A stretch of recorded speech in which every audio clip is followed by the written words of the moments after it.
Hi everyone, this is Dan, and in this fifth and final video on how to get your trademark, we're going to talk about responding to inquiries from the United States Patent and Trademark Office.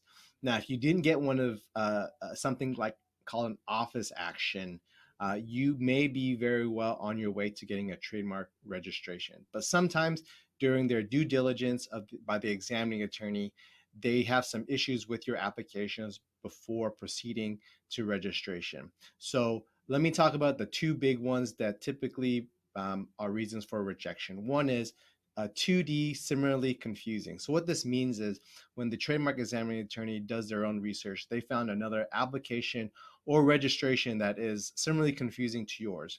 So what you have to do is come out with arguments and reasoning why yours is different enough from the application or registration they cited to let yours go through. Okay, that means overcoming the 2D refusal in your office action. So that's one of the bigger ones. The other one is a 2E1 refusal, which means merely descriptive. What they're saying is, hey, your trademark is not strong enough. It is descriptive, and so unless you can give us other reasons, we're not going to let yours go through to the principal register. Now, not within the scope of this video, but there are some ways kind of to address this particular issue.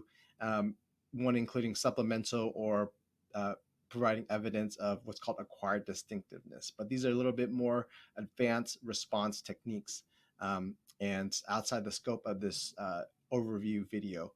Other rejections might be very commonplace or easy to overcome. Maybe you need a disclaimer. So if you have a generic or maybe even descriptive term in your application, usually it's like if you have like pizza or car and you sell these particular things, they're going to ask you, hey, please disclaim the word pizza or car so that it's not descriptive. Okay, so that's very straightforward, very common, and a lot of my clients will disclaim generic words. Sometimes they'll ask you if there's any meaning in the particular industry, and so that might go a little bit towards the descriptive issue. Or if you haven't done it before, if there's a translation in a particular language. So this is not an entire comprehensive list of reasons why your trademark office may reject your application, but it's very important that you